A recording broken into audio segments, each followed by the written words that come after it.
Dude, this morning I was just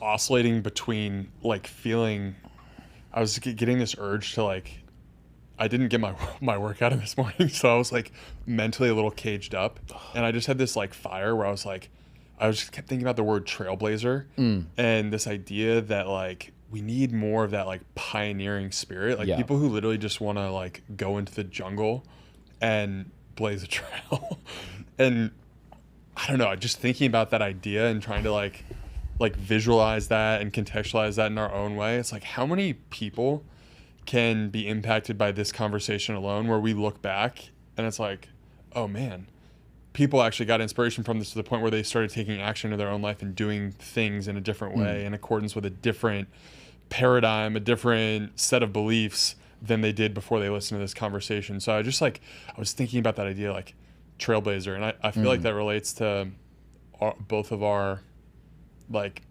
energy and how we try to put ourselves out there. It's like we know that we're gonna like take some shots and get kicked in the teeth every now and then, but like we want to be the guys who are like hacking down the first tree to blaze a new path.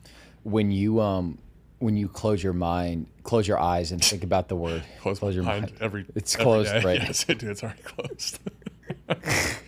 When you think about the word trailblazer, if your eyes are closed, like what kind of comes to mind? Like what were the visuals in your head that you were coming back to, or what was hitting you? It was more so like personifying it. So thinking about like Teddy Roosevelt and the Churchills and the explorers over to America, you know, the Amerigo Vespucci's and the Christopher Columbuses, just people who were legitimately faced with life and death risk. Yeah.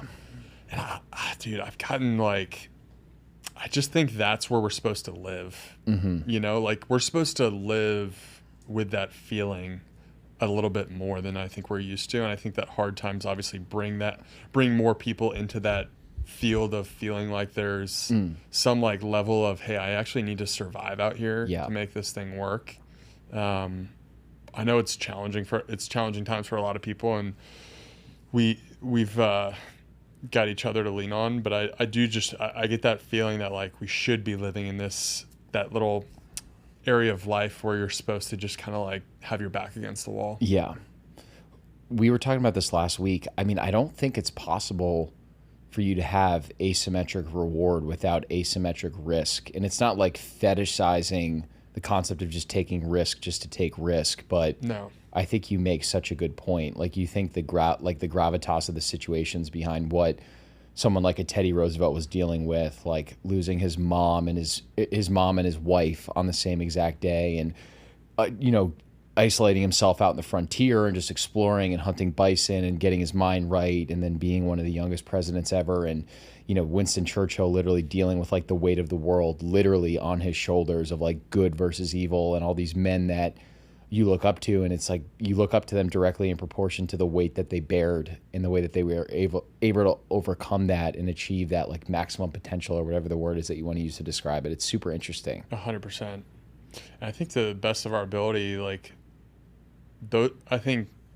trying to navigate the world with full faith that there are powers of good and evil, and that we can pull into this conversation right now, like the strength of people like Churchill and Roosevelt, and just like there's importance to everything that we're doing. And I think if you're not feeling that, if you feel like the stuff you're doing isn't important, you should stop doing it. And start doing stuff that feels important. Because like when we sit down to hit record, I feel like we're doing something important. When we are working on Noble, I feel like we're doing something important. When we're working on Growth Mafia stuff, I feel like we're doing stuff that's important. And that allows me to like feel like none of it's like pretend. It's like, let's get after it. Let's go. Let's kind of move this thing forward. And I just feel like, I've been through periods of my life where that wasn't real, and you can't fake that. Yeah, it's really easy to like romanticize the exit and like the selective bias around just some of the pain and the struggles to achieve that exit, for sure. Like we've had a number of founders on that have sold brands for incredible multiples, that have put their heart and soul into it. And how many times have we heard about them like the bank account was basically at zero. They didn't know how they were going to pay rent, remortgaging the house. Like you almost forget about that, like that risk that they took, which got them that exit. And at our friend Nick's dinner, Nick was talking about the fact that he was just conceptualizing the actual signing of the Declaration of the Independence and how many men that signed that. We're both 30.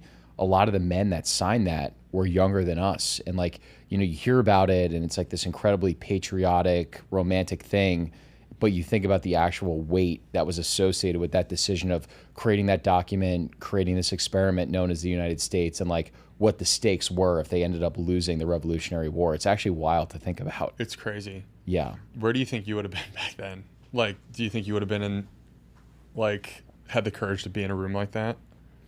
That's probably one of the things that I pray the most about is like, I try to not pray for, and I don't know if this is right or wrong, but I just noticed when I was younger, I would pray for more like things, not material things, but I guess some material things, but things in my life to go well. And I find that recently outside of praying for other people, just praying for certain characteristics that I deem to be worthy of a godly man. And I think courage is probably one of the biggest themes that sticks out in terms of my prayers. So I pray that had I been faced with that situation, that I would be one of those men that like boldly would sign a document like that. But I just don't want to armchair quarterback and be like, oh, that would have definitively been me. Yeah. Do you feel like your definition of success has changed through kind of going after what we're going after and just build the things that we're building?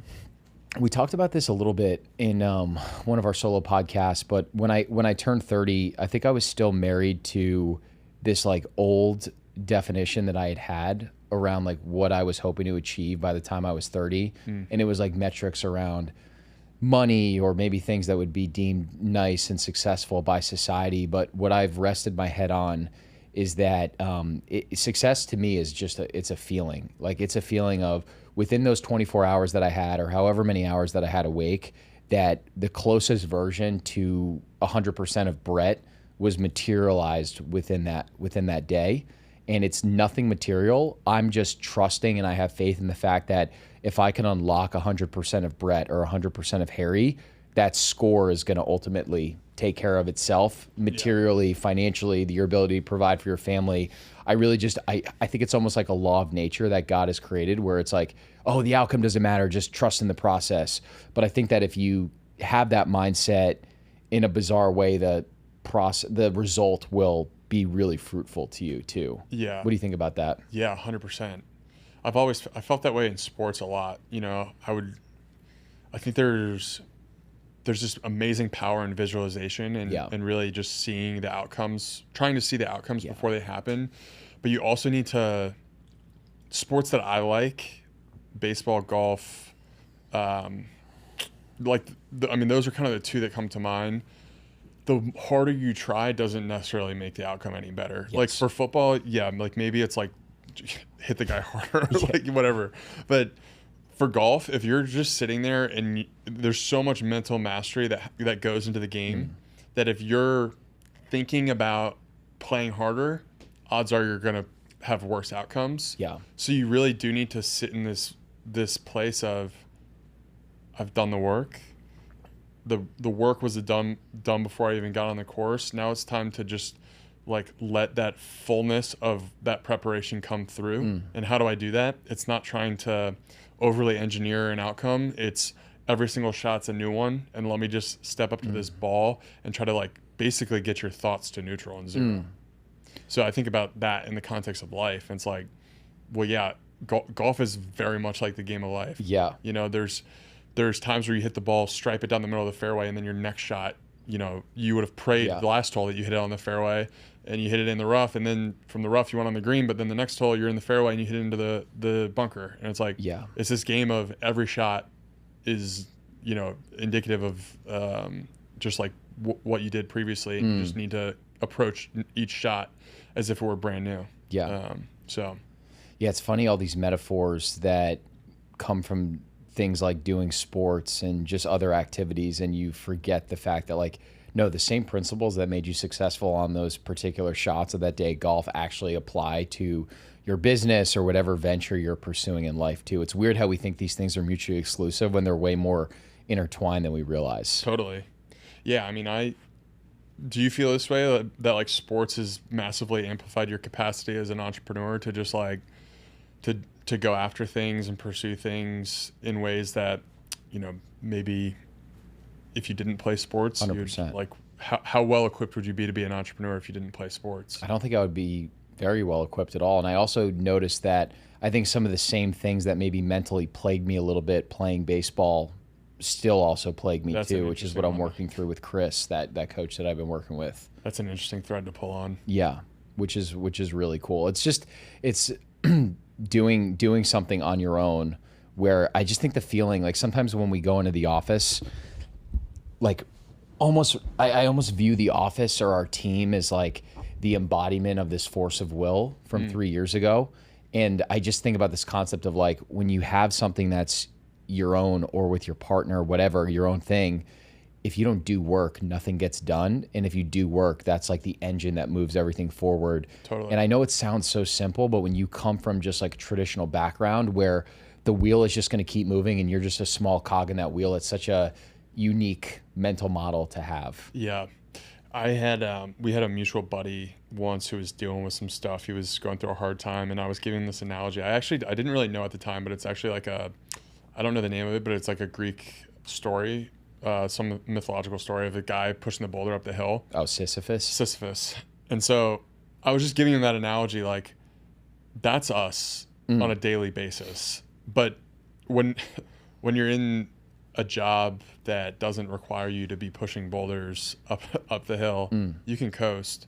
And so I think about that a lot. It's like when I was explaining it to our mutual friend, I was just like, dude, like if you want to make progress in anything, you've got to just like, push that boulder up the hill. Yeah. Just like, it's not going to move if you don't do Definitely. anything. And there's ways that you can almost like self-manufacture that Sisyphean will, or whatever you want to call it, where like I think Sisyphean, I don't know if that, I'm going to just say it's a word.